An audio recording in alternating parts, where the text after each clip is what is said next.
Hello friend, स्वागत है हमारे यूट्यूब चैनल में।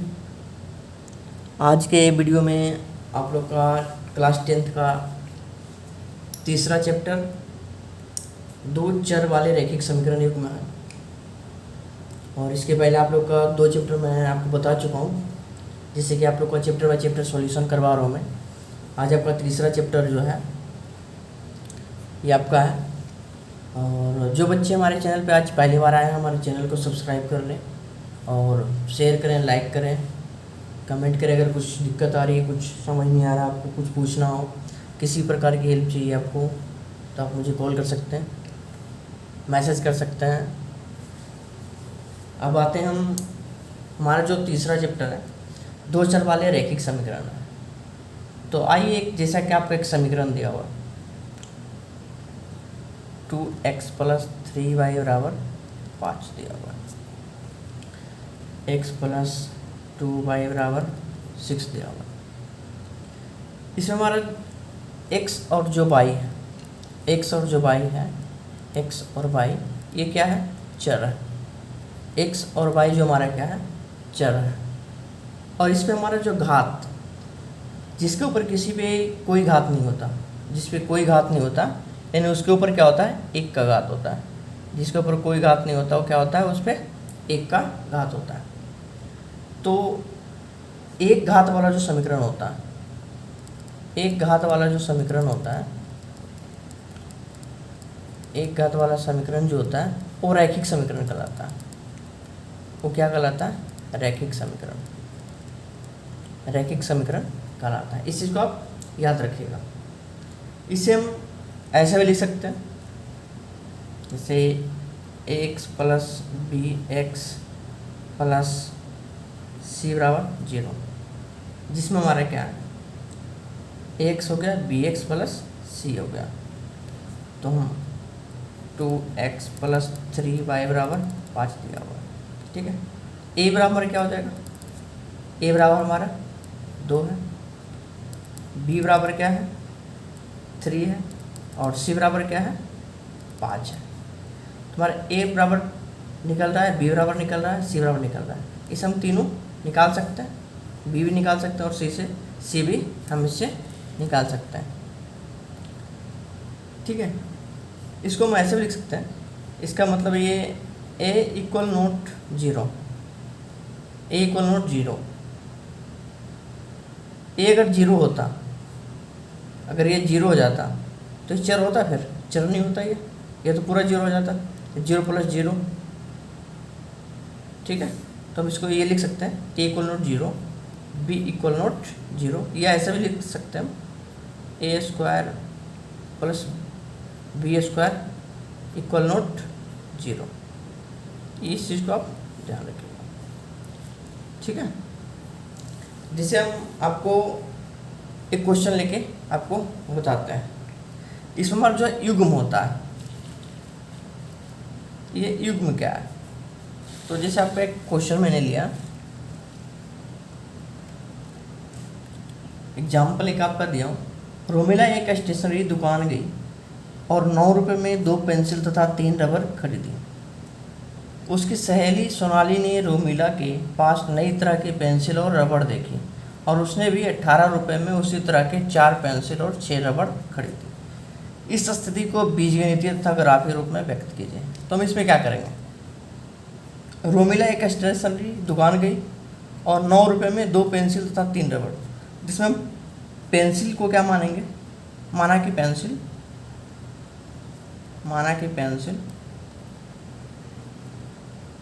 ₹100 हो गया। ठीक है। और तथा 3 रबड़, रबड़ क्या हो गया? रबड़ y हो गया। तो कितने पेन खरीद? 9 रुपये में कितने खरीदी? 2 पेंसिल, 2 पेंसिल यानी 2x, 3 रबड़ + 3y, कितने रुपए में? 9 रुपये में। तो आपका एक समीकरण तैयार हो गया। दूसरा इसी में कर रहा है, उसकी सहेली सोनाली रोमिला के पास नई तरह की पेंसिल और रबड़ देखी, उसने भी 18 रुपये में उसी तरह की 4 पेंसिल, इसको भी हम x माने मैंने, 4x 4 पेंसिल और उसने भी 4 पेंसिल और 6 रबड़ खरीदी, यानी 6 बाई कितने रुपए में खरीदी उसने? 18 रुपये में, 18 रुपये में।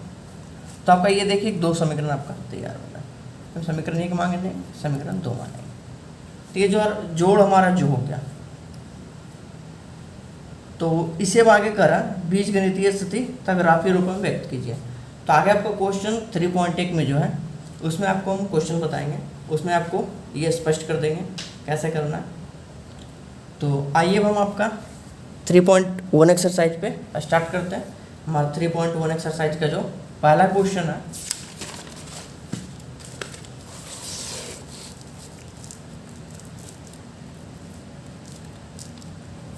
कहता है आफ्ताब अपनी पुत्री से कहता है 7 वर्ष पूर्व, आफ्ताब अपनी पुत्री से कहता है 7 वर्ष पूर्व मैं तुमसे 7 गुनी आयु का था, 7 गुनी आयु का था। इस क्वेश्चन पे आप जरूर ध्यान दीजिएगा क्योंकि क्वेश्चन से आपको समझ में आएगा। आफ्ताब अपनी पुत्री से कहता है 7 वर्ष पूर्व मैं तुमसे 7 गुनी आयु का था, अब मैं 3 वर्ष बाद मैं तुमसे केवल 3 गुनी आयु का रह जाऊंगा। तो इसमें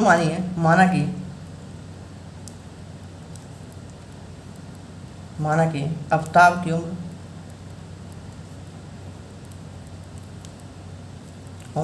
100 वर्ष है और पुत्री की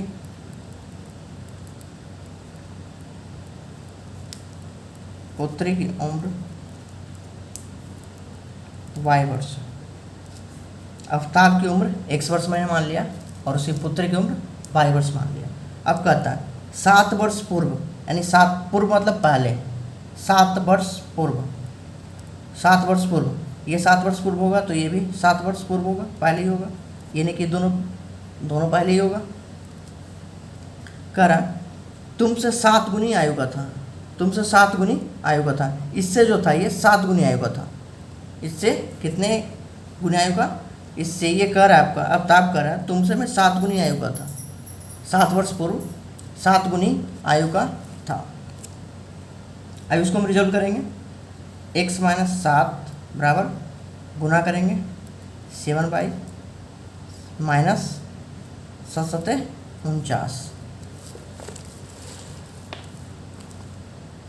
तो अब क्या करेंगे हम, x बाई को एक साइड कर लेंगे, x प्लस में इधर आ जाएगा तो ये 7 बाई -7 अब -49 जैसे उसे उतार लिया मैंने, ये माइनस में इधर आकर के क्या हो जाएगा प्लस में। अब लिखेंगे x - 7 बाई बराबर 42 में से 49 में से 7 जाएगा तो 42 -42, क्योंकि माइनस वाला इसमें आपका बड़ा है। तो इसमें आपका ये एक समीकरण आपका तैयार हो गया, इसे मान लेंगे समीकरण 1। अब क्वेश्चन पढ़िए। अब क्वेश्चन कर रहा है आपका 3 वर्ष बाद मतलब प्लस बाद, 3 वर्ष बाद मैं तुमसे केवल 3 गुनी आयु का रह जाऊंगा। 3 वर्ष बाद जब होगा तो क्या होगा, अब 3 गुनी आयु का रह जाएगा। 3 वर्ष बाद पहले ये भी हो गया, 3 वर्ष बाद ये, अब ये कह रहा है क्या, 3 वर्ष बाद मैं तुमसे 3 गुनी आयु का, इसका मतलब ये 3 गुनी आयु का ये आपका रह जाएगा। अब इसको भी हम रिजॉल्व करेंगे, आयु का रह जाऊंगा, इस स्थिति को बीजगणितीय ग्राफीय रूप में व्यक्त कीजिए। तो हम इसको भी रिजॉल्व करेंगे, x + 3 बराबर 3 बाई 3 × 9, x है प्लस में, माइनस में इधर ही आएगा y -3 बाई, ये प्लस में इधर आके माइनस में, ये प्लस में इधर आकर के माइनस में। तो x - 3 बाई बराबर क्या आ जाएगा 6, x में 3 बाई, x जैसे था ठीक है, x प्लस में इधर आकर के माइनस में हो गया बराबर 9, प्लस में था प्लस में इधर है, इधर आकर के क्या हो गया ये माइनस में हो गया। तो x - 3 बाई बराबर क्या हो गया 9 में जब 3 जाएगा तो हमारा 6 आ जाएगा। ये आपका दूसरा समीकरण तैयार होगा, दूसरा समीकरण तैयार होगा। अब इसमें करा ग्राफ ये रूपों में व्यक्त कीजिए। तो आइए हम ग्राफ इसका ऐसे सही रहेगा कि आप लोग ग्राफ पेपर पे ट्राई कीजिएगा। मैं एक अंदाज आपको बता देता हूँ कि कैसे कैसे ग्राफ आपको बनाना है, ठीक है।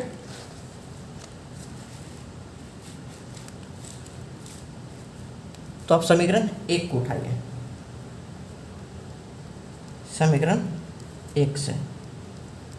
समीकरण 1 मेरा जो है x माइनस 7y बराबर -42 है, -42 है। अब इसमें इसको हम ऐसे लिख सकते हैं, x बराबर -42, ये माइनस में जरा करके प्लस में 7y, 7y हम लिख सकते हैं। अब इसको पुट कीजिए, y कुछ ऐसा रखिए, एक कॉलम बना लेते हैं।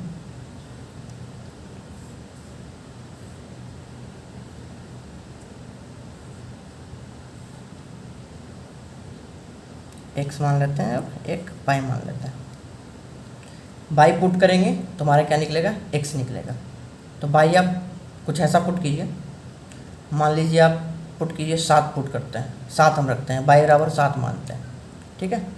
-42 प्लस 7 × 7, तो -42 प्लस 49, तो हमारा क्या आ जाएगा 7। घट के कितना आ गया 7, तो ये हम लिखेंगे x भी हमारा कितना आ गया निकल के 7 आ गया। दूसरा रखिए, दूसरा हम रखेंगे इसी पे 8 रखते हैं, y अगर हम 8 रखते हैं तो आ जाएगा हमारा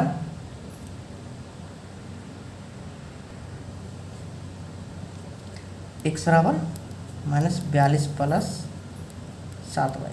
अब हम -42 प्लस 8 रखें तो 7 8 56, तो -42 प्लस 56। अब इसको घटाएंगे कितना आ जाएगा 14। तो जब मैंने 8 पुट किया तो ये क्या आ गया निकल करके 14 आ गया। तो एक हमारा रेडी हो गया। अब दूसरे समीकरण से निकालेंगे, दूसरे समीकरण से निकालेंगे। अब हम लिखेंगे समीकरण 2 से, समीकरण 2 से। समीकरण 2 मेरा क्या था, x माइनस 3y बराबर 6, x माइनस 3y बराबर 6। तो x बराबर 6 प्लस 3y, एक कॉलम और बनाएंगे हम।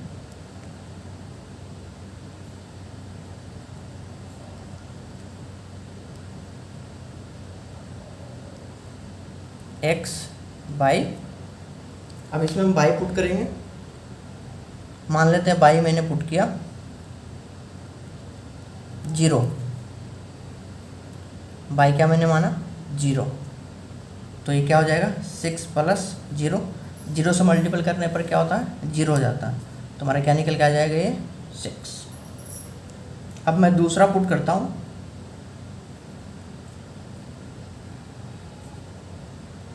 थ्री, 6 प्लस 3 इंटू 3, तो क्या हो जाएगा 6 प्लस 9 बराबर 15। तो जब मैंने 3 पुट किया तो हमारा क्या आ गया 15। इसमें मान रखने में आप अपने हिसाब से कुछ भी रख सकते हो, इसमें कोई ऐसा नहीं होता कि आप 3, मैंने 3 माना है तो 3 ही रखा है, आप हिसाब से कुछ रख सकते हो, कोई दिक्कत नहीं उससे। माइनस में भी ले सकते हो, प्लस में भी ले सकते हो, कोई भी डिजिट ले सकते हो। तो ये आपका तैयार हो गया। अब आइए हम ग्राफ बनाते हैं।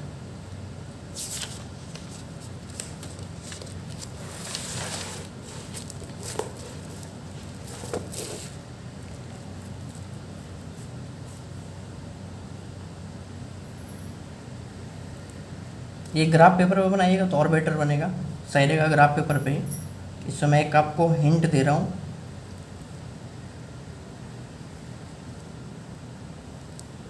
ये हमारा क्या होता है, एक्स एक्सिस होता है, ये हमारा एक्स डैश होता है, और ये बाई एक्सिस होता है, और ये हमारा क्या होता है, बाई डैश एक्सिस होता है। ठीक है, तो आप हमारा टोटल कैसे है,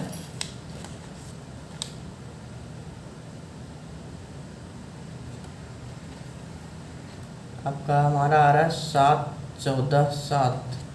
तो अब 5 के डिफरेंस में एक तरह से मान लीजिए 5 है, 10 है, 15 है, 20 है, 25 है, 30 है, 35 है, इस तरह से 40 45 है। ये आपका 5 हो गया, 10 हो गया, 15 हो गया, 20 हो गया, 30 हो गया, 35 हो गया, 40 हो गया, 45 हो गया। 40 और 45, ये 45 तक हम ले लेते हैं। इधर वाला जो होगा माइनस में होगा, ये हमारा जो होगा माइनस में होगा। ठीक है, अब हमारा पॉइंट है, पहला जो मैंने निकाला है कॉलम, वो आपका निकाल के आया है 7। x 7 है और y 7 है, x 7 है और y 7 है। x हमारा ये कॉलम है, x 7 है यानी थोड़ा सा हट के 7, और y 7 है यानी इससे थोड़ा सा हट के यानी इस आसपास होगा। ग्राफ पे आपका सटीक बनेगा, ग्राफ पे अगर बनाइएगा तो सही बनेगा। मैं आपको एक हिंट दे रहा हूँ, क्योंकि उस पर आपको इसमें हो सकता है कि लाइनिंग इधर उधर हो जाए, लेकिन उस पर आपका सटीक बनेगा। तो आप ये चीज़ को ध्यान रखिएगा। और ये आपका 14 और 8 है, x 14 है, x आपका 14 है, और y हमारा 8 है, y हमारा 8 है, यानी ये आसपास लगभग बनेगा आपका।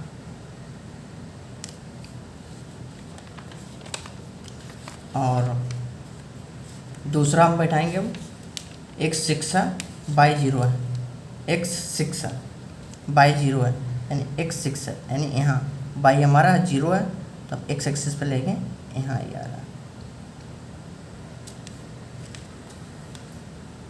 y हमारा क्या आ रहा है, 0 आ रहा है। और x 15 है, y 3 है, x 15 है, y हमारा 3 है, यानी ये आसपास लगभग बनेगा। अब क्या करेंगे, इसे हम मिलाएंगे, इसे हम क्या करेंगे, इसे हम मिलाएंगे। ये क्या होगा, आगे जाकर क्या होता है ना, एक दूसरे को कटता है। ये जो आपका कटेगा जहाँ पे, जब ग्राफ में आप मिलाइएगा तो आप ध्यान रखिएगा, ये एक दूसरे को क्या करेगा, विभाजित करेगा। तो विभाजित जो करेगा वो आपका इसमें थोड़ा जैसे तैसे हो गया, विभाजित जो करेगा आपका, तो ये शायद आपका 42 और 12 के, ये आपका 42 रहेगा और 12 रहेगा, ये दोनों के बीच आपका कटेगा। ठीक है, तो आप इसको एक बार ग्राफ पे देख लीजिएगा, ग्राफ पे आपका सटीक बनेगा। नहीं तो अगर मैं अगले वीडियो में आपका ग्राफ का भी इंतजाम करके आपको सटीक बता देंगे। और इसी में आपका फिर दूसरा क्वेश्चन कहता है, आइए दूसरा क्वेश्चन देख लेते हैं। और एक चीज़ और ध्यान रखिएगा, ये जो बिंदु कटा है, जिसे हमारा कटा है, इस चीज़ को मैं बताता हूँ, 7 7 पे कटा है, 7 7, तो ये लिख दीजिएगा 7 7 पे कटा है। ये हमारा कटा है 14 और 8 पे, 14 और 8 पे, तो 14 8 लिख दीजिएगा। और ये हमारा कटा है 0 और 5 पे, तो 0 5 लिख दीजिएगा। ये हमारा पॉइंट कटा है 15 और 3 पे, 15 और 3 लिख दीजिएगा। ये कौन सा समीकरण था, ये पहले x माइनस 7 y बराबर -42 था, और ये समीकरण जो था x माइनस 3 y बराबर 6 था। ये चीज़ आप लिख दीजिएगा। ठीक है, और नेक्स्ट आपका जो दूसरा क्वेश्चन है, दूसरा क्वेश्चन भी एक बार मैं गाइड कर रहा हूँ आपको। शायद आप बेटर बना भी सकते हैं। दूसरा क्वेश्चन आपका ये है, एक बार बुक से देख लेते हैं। कह रहा है क्रिकेट टीम के कोच ने 3900 रुपये में 3 बल्ले तथा 6 गेंद खरीदी। बाद में उसने एक और बल्ला तथा उसी प्रकार के 2 गेंद 1300 रुपये में खरीदी। इस स्थिति को बीजगणितीय तथा ज्यामितीय रूप में व्यक्त कीजिए। 3900 में 3 बल्ला तथा 6 गेंद। तो आइए हम इसको ऐसा रिजल्व करेंगे। क्वेश्चन नंबर दूसरा, माना कि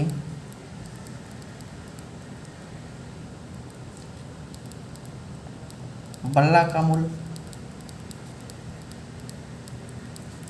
x रुपया, बल्ला x है और गेंद हमारा y है। तो 3 बल्ला तथा x गेंद, 6 गेंद, 3 बल्ला यानी 3x और 6 गेंद था तो 6y। कितने रुपए में टोटल खरीदा? 3900 रुपये में। कितने रुपए में? 3900 रुपये में। ये आपका देखिए समीकरण पहला तैयार हो गया।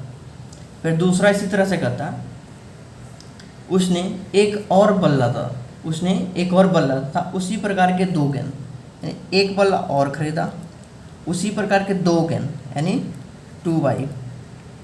कितने रुपए में? 1300 रुपये में। समीकरण 2 तैयार हो गया। इस स्थिति को गणितीय तथा ज्यामितीय रूप में व्यक्त कीजिए। तो जैसे भी मैंने ग्राफ बनाया आपने देखा, सेम उसी तरह से इसका हम निकालेंगे और इसको रिजॉल्व करेंगे और उसका ग्राफ बनाएंगे। मैं आपका इसका भी आपको करके दिखा दूंगा और सेम तीसरा भी मैं आपको हिंट दे देता हूँ।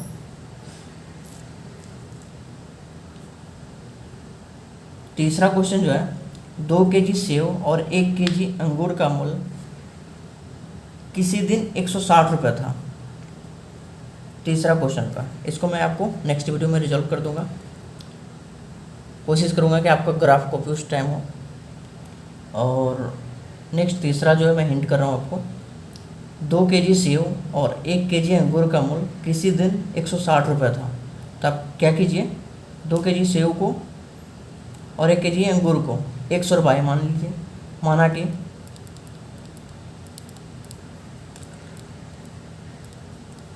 सेव का मूल्य x है और अंगूर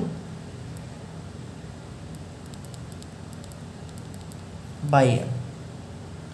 2 केजी 2x प्लस 1 केजी अंगूर बाय कितना?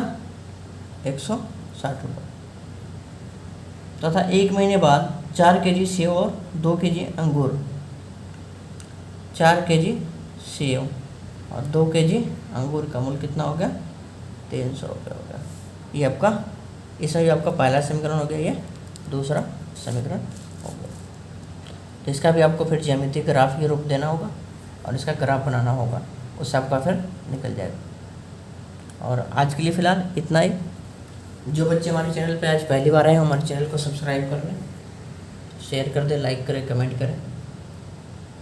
और इसका जो 2 क्वेश्चन बचा आपका, दोनों का ग्राफ कॉपी पे हम कोशिश करेंगे आप लोगों को ग्राफ पे बता दें। और ऐसा मैंने आप लोगों को हिंट दे दिया, आप इससे भी चाहेंगे तो आराम से बना सकते हैं। आज के लिए फ़िलहाल इतना ही। Thank you.